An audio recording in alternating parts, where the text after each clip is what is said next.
Hey, welcome to the show. Today we're going to talk about the tokenization of energy. This is a complicated or broad topic actually. I could probably talk about this for 2 hours.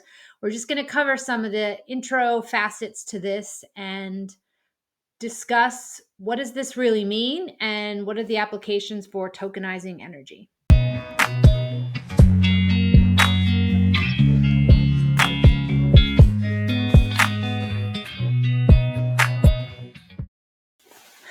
Hey, I'm Molly Elmore. Welcome to the show. Today we're going to talk about the tokenization of energy. There's a lot to unpack with this. It's kind of a cool topic. And there are, I think, tremendous number of kind of avenues we could go down with this discussion today. But I just want to cover a few key things. And before we get into how specific projects can use the blockchain to tokenize energy, I want to just refresh your memory from physics, whether you took physics in high school or college, or maybe not at all. But the first thing that you generally learn in those classes, I took a lot of physics, are the laws of energy. And the first law of energy that I kind of took to be fact, maybe this is one of those things that I have to unlearn, but that energy is neither created nor destroyed. It is only transformed. And this is kind of the key to understanding how energy works and what we use it for, and almost to combat some of the political narratives that accompany things like Bitcoin and climate change movement. So if energy cannot be created or destroyed, that means that no one makes energy. You don't create it. You do convert it. And you take one source and you turn it into something else. And if you think about it, when you drive your car, you need energy to do that. So you convert gas into that energy. When you need energy to like go run around, you eat food, which converts a form of energy into another form of energy. So the whole sort of energy process, whether it's with kind of machines and industrial type uses, motors, or whether it's more organic life forms, there's just a constant conversion of various types of energy to another form that is more usable at that time. Because there's sort of two general types of energy. There's potential energy and then there's kinetic energy. And you can store energy as potential energy, which is like what a battery is, right? You could store this energy for use at a later date, but it doesn't have much function to solve a particular problem. Like if I wanted to light the path in the dark, so I would need to convert the energy in this battery, this potential energy, into what's called kinetic energy, which would be the actual light. So that's sort of this dance and game between the energy world. And I'm not just talking about what you would literally think of energy like oil and gas, but all of it. It's this conversion of some sort of stored energy into some sort of usable energy format so that you can do whatever you got to do that requires some type of energy to facilitate that. Now, the sort of related to this first law that energy is neither created nor destroyed is the second law, which is that energy changes form, but the total amount of energy in the universe always stays the same. So that's sort of one of the things that when the climate change movement attacked Bitcoin, saying that Bitcoin like uses all this energy, that may be true, but I think they've been misleading people to think that that energy is somehow like gone. Like if you were to use energy to mine any proof of work token, that somehow like there's less energy as a result. I mean, that violates one of the basic laws of energy, which is that's not true, that you do not create or destroy energy, you convert it. Now, you may have an argument that that energy that is being used for that could be better used for another purpose. That's fair. But the idea that it is like destroying energy or removing energy from the supply of energy is simply not true. Same way that if you say that solar or wind create energy, they actually don't. Words matter here, and we are simply converting energy from one format to another. And so this relates into this tokenization idea because it's the tokenizing kind of just facilitates these natural conversions that are happening in life and in industry and in a variety of different capacities. It also kind of brings up this question around what is energy then? Like, is it just this literal thing that we can see, like oil or gasoline, or when you turn on the lights, you kind of see the electricity, sort of. You feel like you do, but then you kind of get into these more philosophical things, like is money energy? Is money tokenized energy? It's kind of a neat idea. We're going to talk about that in a second. But for this purpose, we're going to try to limit the massive list of starting with everything is energy, which is a tough thing to tackle in this video. We're going to just go over a couple of things, which would be oil, natural gas, electricity, light, which is actually different than and sound. Those are sort of all forms of energy that potentially could be tokenized on the blockchain. We'll get into does that even matter? Why do we need this? But back to this idea of money being tokenized energy, I think makes this relevant. And this is actually why I'm interested in it, as this channel is really focused on figuring out the future of money. Where are we going? What is our form of money going to be, in 10 years, 100 years? I'm just more curious about that because I'll be long gone by then. But are we going to see a shift away from this current money we have now, which is fiat, to something else? Maybe it's going to be asset-backed money, which is, I think, where we're headed next. But it does beg the question of this more philosophical idea of, will essentially energy be money? And that could be an asset like gold or an asset like oil, or it could become even a little bit more conceptual, which is where this carbon credits things come in, which we're going to talk about that in a second. I have some very strong opinions and skepticism about carbon credits, but it's still an interesting idea to see if that may be the future of money in the long term. I don't know, but we'll explore it. I've heard this a while ago, which is where this idea about money and energy and Bitcoin being energy came up, is this question of, people will ask, is Bitcoin, Bitcoin's not real money. It's not backed by anything. And Bitcoin maxis they like to claim that Bitcoin is actually backed by energy. And that is why proof of work is necessary. And it's part of that process to make sure that the money isn't just printed out of nothing, like one of the beefs that we all have with fiat. So put aside just for a second any beliefs you have around Bitcoin specifically, but just this idea that, you can't just mine new Bitcoin randomly, right? They have this pretty energy intensive process to do that. So you could make the argument that actually Bitcoin is backed by energy, which means that now money is energy. You also could make the argument, I've had this debate in the past, that the dollar, which sometimes people say is backed by nothing, critics of that argument will say, well, no, it's actually backed by the US military, essentially. That US military's job for the past few decades has been to defend the dollar and its role in the global supply chain. And there's a lot of energy that is used to fund the military, whether it's literal money, whether it's weapons, whether it's people and labor. There's a lot that goes into the largest military in the world. So sometimes you could hypothesize that the dollar is actually backed by energy as well. So this shift that we have from what we call fiat to maybe something like a Bitcoin to tokenized assets like gold, you can make the argument that all of them are essentially forms of energy, which means that energy is money and money is energy. It's kind of a neat idea. Sometimes I think about these things. I don't know if anyone else does. Getting into what we're talking about today, though, is the tokenization of energy. It kind of relates to the tokenization of money. But there's some confusion, I think. If you go and look this up on the internet, which I've done, you sometimes will get this whole carbon credit business, which I find fascinating because as someone who's spent a lot of time studying marketing and language, and that specific words very much matter, there is intentional confusion, in my opinion, around the whole carbon credits thing. Because the word carbon is used interchangeably from carbon dioxide, which is used interchangeably from energy. And actually, all of those things are very different. Carbon is like the basis for all organic life forms, right? Almost anything is made from carbon. There's this methodology called carbon dating, which is how old things are used to, you're supposed to estimate how old they are. Then there's a specific gas that some life forms, including humans, exhale as part of the process that we use to live. Now, there are manufacturing processes that also essentially exhale carbon dioxide, and that has now become confused with carbon, where carbon is quite a broad category. Lots of things are carbon-based. Carbon dioxide is a gas that I guess you could make it a solid under certain conditions, but for the most part, it's a gas.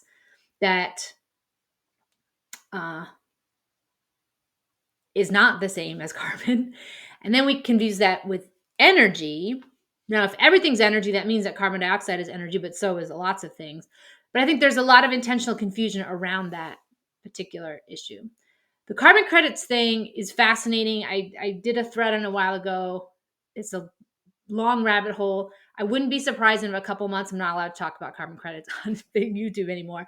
I think it's going to be a topic where a very specific political narrative is steered. But the general idea, though, is that if energy can be tokenized, can we tokenize it in this thing called a carbon credit? Currently, industries and countries are given these carbon credits as a reward, essentially, for consuming less energy. But there's a very set of strange processes by which these carbon credits are mined. I mean, their new tokens get minted in the same way that, cryptocurrencies get minted, the ones that aren't already done being supplied. One way you can create a carbon credit is you can grow a tree, plant a tree, and plant lots of trees and get these carbon credits. And I think that actually makes sense, I think the world could use more trees. Trees are nice. I live in the woods. I'm a fan of trees. They are generally good, I think, to create more oxygen for people like us to breathe. But that's not the only way that carbon credits are made. There's this one that I find kind of amusing because it's just humans doing human silly things, where you can do this thing called carbon dioxide capture, where they have this thing that's kind of like a vacuum, and it goes into the air and it vacuums up carbon dioxide out of the air, somehow separates the carbon dioxide from the other things. Because relatively speaking, carbon dioxide is a very small percentage of like all the air. And then they take this carbon dioxide and they like put it in something like a balloon or a box. I don't know. I think I didn't get to that point of the actual detail of the thing you stored in. Then they take this carbon and they bury it in the ground.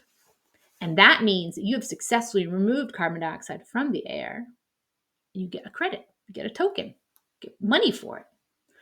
Now, no one knows, because this is a brand new made up thing, like whether or not this carbon dioxide will stay in the thing in the ground or whether it will be somehow absorbed back into the atmosphere, meaning you did a whole lot of nothing except sort of temporarily remove it. It's also very unclear with the long-term, whether there is any long-term impact from doing these types of things. But regardless, if you buy one of these vacuum things, you can mint your own carbon credits. I think you have to be somehow accredited or licensed. I doubt that they would just let any of us do that. It's not that easy to buy carbon credits unless you're like in this industry of things, or you're a country, or somehow maybe a certain kind of bank could do it, a central bank. I don't think you can go into like Coinbase and buy carbon credits, for example. But they are conceptually this idea of a new form of tokenized energy that is traded as money. And you can, if you have these carbon credits, I think the idea is they're almost a little bit more like a security or something, an asset that's supposed to go up in value. Like you hold this, and then more people in the world want these tokens, and then they go up in value. Now, I guess nobody's doing any work to make them go up in value, so I doubt they're not necessarily security, but they're considered some sort of investment vehicle where they would become more valuable over time. It's not just something you're holding at fixed value like you, in theory, we wanted with the dollar. Okay. Next thing we're going to do is talk about the various ways that we're going to get a little away from this political stuff to more logistical ways that energy can be tokenized in the short term. So there's 4 levels to how energy can be tokenized on the blockchain. Number 1, you can tokenize the asset. So you could take a barrel of oil, stick a little barcode on it, and say, I'm now going to mint 1 token of something that corresponds to that barrel of oil. You could do the same thing with an ounce of gold. You could do the same thing with, energy. Like, you pay your electric bill every month. So the electric company has a way to sort of measure energy that could be chunked off into a section and say that chunk, whatever that is, a joule or something, I don't know, would be considered 1 unit that would be given a token that you could have on the blockchain. That's the first part. And there's some challenges with that. It sounds kind of neat, but the thing is that these energy sources get converted, right? They get used and turned into other energy. So what happens to the digital asset that got minted when this thing was when the token was created? You would need some sort of mechanism to know that the connected asset is now gone. So whether that's some kind of auditing process, but now we're back to this thing where we have to have humans, we have to trust that they're going to do their thing, and it gets a little complicated and veers very closely into the paper gold issue where we trust everyone until we find out that they're just not trustworthy. But that's not the only thing that this is useful for. So the second thing is that you can tokenize shares in an energy business, kind of like a stock of sorts. And this would open up an entirely new way for businesses, energy businesses in this case, to raise money. And there's very few ways, from my understanding, that these energy businesses raise investment funds. Well, what if this was out all now tokenized stock securities that you could buy anywhere, and you maybe have to be accredited, maybe not. You could get them from like a E-Trade type of thing, or you could also have these third world country type energy businesses that right now are locked out of those investment markets. They would now be able to sort of crowd fund, in essence, a new way to grow their businesses. So it kind of creates some neat opportunities, sort of like putting the stock market type thing onto the blockchain, and that gives new ways to settle. If you watch my video on Project Ion, that there are advantages to using digital assets to transact, because you don't have to have this counterparty risk where you're worried one group won't be good for it and the other group has to sort of trust. So it's a kind of a trustless transaction system when you use the blockchain to buy and sell these shares for businesses.